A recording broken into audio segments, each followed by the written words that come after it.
You're 20 minutes away from a coffee, and I kind of am putting myself in a pretty tough spot. I'm going to talk about banking.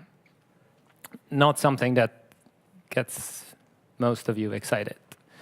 But it is what makes me get up in the morning.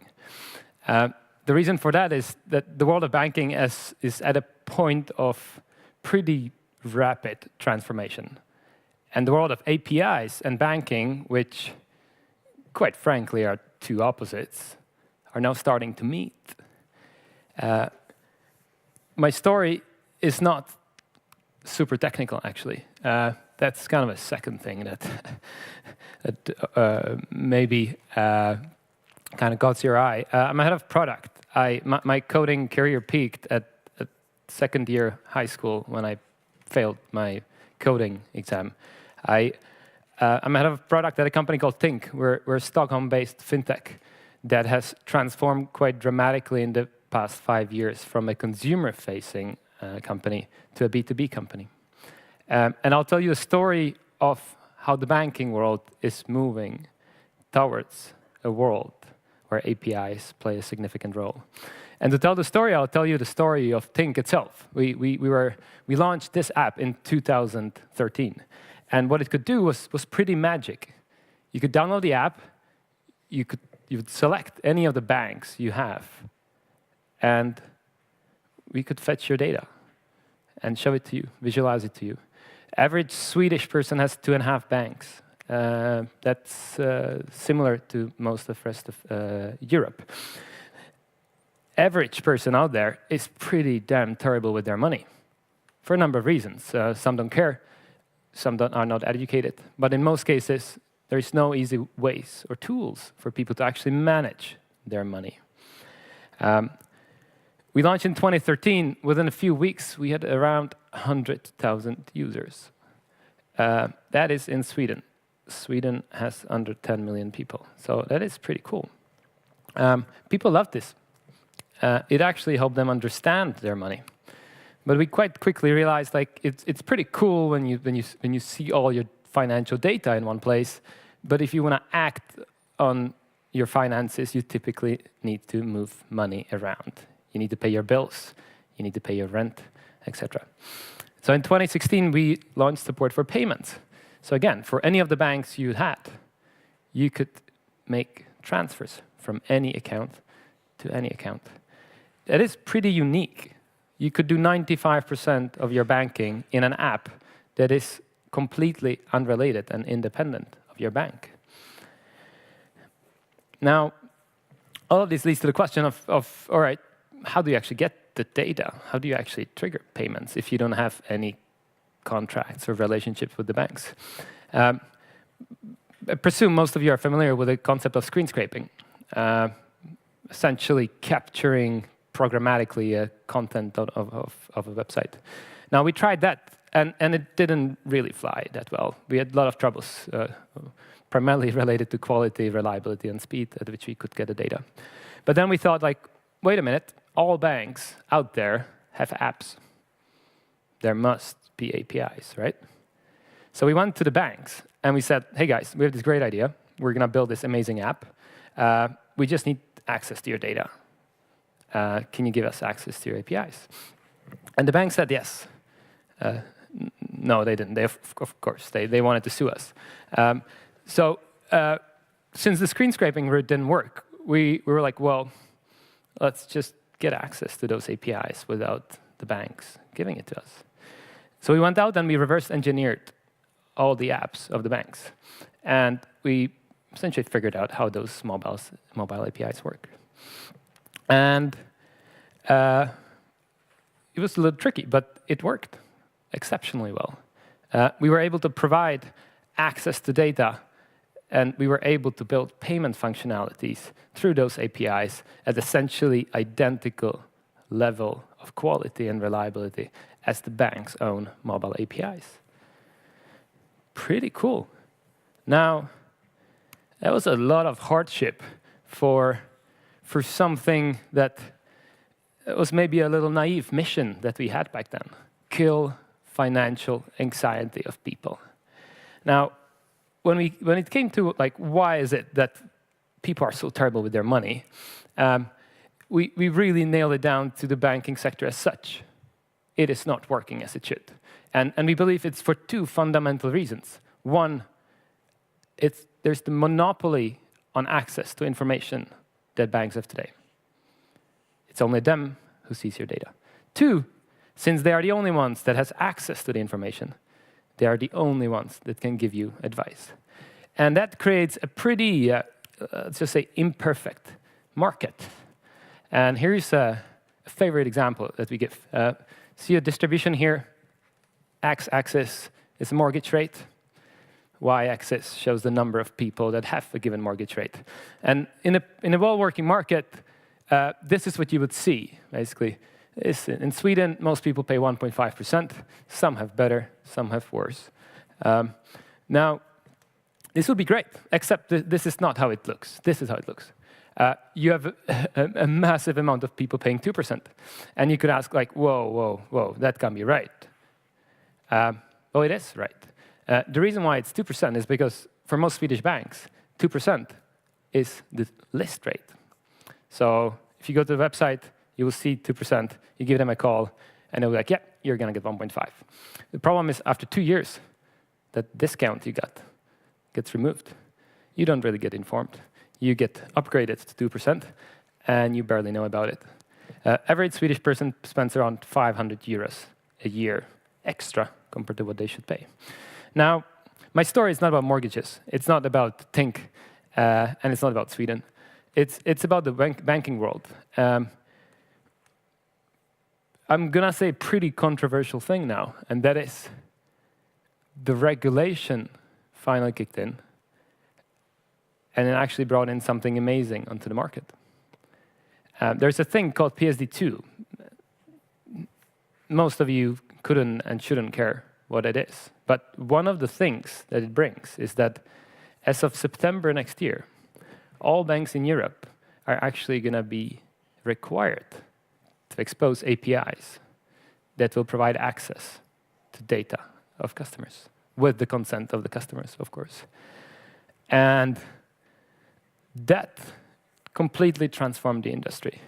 Now, there's a few challenges with this. So it's a great intention of the EU. The challenge, though, is on one hand, they really want to spur competition. They really do want to support the kind of companies Tink is, and all kinds of other fintechs that are out there trying to transform the industry. At the same time, they need to protect the customers.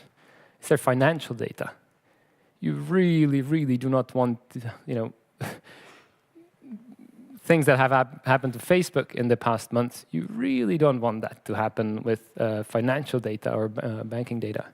So that is one challenge that is in place. Second challenge is when you force someone to do something, you need to be able to judge whether they actually delivered on it. Now, one thing is saying that banks should expose APIs. Another thing is to be able to judge whether they are doing it the right way. Do the APIs do what they are supposed to do? Does the API actually work at a quality, and does it allow you to build products that are as reliable as banks' own apps? Tricky things to do. Does your regulator that typically looks at financial reports have the competence to go and evaluate someone's API? Tricky. And thirdly, there is a massive challenge here. There is a huge conflict between the incumbents, all these giant mega banks that have millions and millions and millions of customers, and all these challengers, fintechs, other tech companies, that are extremely keen to access all the data, utilize those APIs, and steal those customers. All of this creates one giant mess. There is, in the world of payments, where I've kind of worked over the past years, Stripe tends to be kind of mentioned extremely frequently as someone who sets the best practices on how APIs should work. They have transformed the industry of how merchants or small businesses can accept payments online. And this example is often taken in the context of PSD2 and how banks should build their own APIs. Now, the challenge with that is that the world of the banking APIs is kind of forming in an environment where there is completely different incentives from the incumbents and the fintechs. Now, can this lead to something good? Well, the truth is, the regulators will never, ever, ever build great APIs, period, let alone tell 5,000 or 6,000 banks around Europe how to do that. But one thing has fundamentally changed in the last few years, and that is awareness. Because it turns out, we at Tink, we've been around for 5 years. We already have access to all the data. Technologically, where the industry is going is not going to change that dramatically. But what has changed is that every single bank in Europe, every single fintech in Europe is now aware of the challenge ahead. They are all aware that the situation that is ahead of us is a situation where it will be possible to access data easily. And that had a fundamental impact on us as a company. We transformed almost entirely from a consumer-facing product and service to a company that serves entirely businesses. Looking back at 5 years ago when we were knocking on the doors of the banks, asking them to access their data, no way have we ever thought that we would be working with these banks. ABN AMRO, BNP Paribas, Nordic, those are some of the biggest giants in the banking industry of Europe. Their mobile and web experiences are now powered to a great extent by services that we provide. The kind of change of directions, change of thinking that has happened in the industry is crazy. We today allow anyone to sign up on our website, get access to our APIs, and get access to essentially 2,500–3,000 banks around Europe. Now, something that kind of came with us working extremely closely with over 500,000 users that we have in Sweden was that access to data and ability to initiate payments is really just the start. If you want to create value, if you want to kill the kind of inefficiencies in the market, like you could see on the mortgage rates, where the market clearly is inefficient, you need massive kind of intelligence in regards to your ability to handle vast amount of data. We work with banks that have millions and millions of customers. We need to be able to cope with processing those transactions that come from those users at a rate of kind of hundreds of thousands or millions per hour. Majority of the resources we're investing now are evolved around handling vast amounts of data, enriching the data, normalizing the data, because it turns out when you aggregate data from 2,000 different banks, they all come in kind of obscure kind of formats that you need to normalize on. Deriving insights from that data is what's at the core of what we do now. But you see here is a pretty interesting example, not so much from the use case perspective, but from the fact that what you see here is a couple of screenshots from SBAB. SBAB is a Swedish bank. It's actually government-owned that uses our technology. What they do is they help people understand whether or not they can save on mortgages. You come to their website, you type in how much your house is worth, you connect your bank so that they see how much you pay today. We fetch the interest rate that you pay today, and SBAB will present you with whether or not they can offer you a better mortgage rate and how much you can save. Now, like I said earlier, this is not about mortgages. It's not about Sweden, or it's not about SBAB. It's about the efficiencies and changes in those efficiencies that are driving the banking world and that are now happening. Another interesting use case is Nordnet, which is another bank here in the Nordics, active in all 4 markets. They work with investments. They help people invest in stocks, in funds, in pension. Now, most Swedish people that are employed get pension benefits from their employers. And the way it typically works is that each employer has a contract with a different bank, and they will send a bunch of money there every month. After 10, 15 years of you working, you have probably 4 different accounts at different places where your pension is. What you can do with Nordnet is, through them aggregating in your investment data across all the different banks, you can connect your different accounts in their environment. And what you then can do is you click on that little transfer button, and all those investment funds or products that you have will be moved to Nordnet. Now, again, my story is not really about investments. It's not really about Nordnet or Sweden or pensions. But it is about the efficiencies in the market that are now changing so dramatically that the entire experience of consumers out there will be changing super, super rapidly.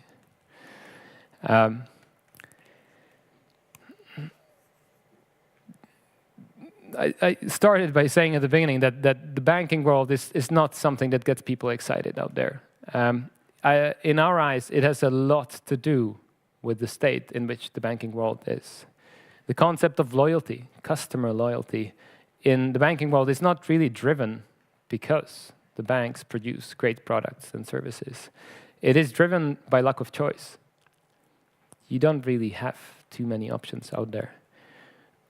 What we are seeing now is that the banking sector is changing towards a direction where different providers of financial services will only get the customers that they actually deserve. And that is a wonderful, wonderful place to be.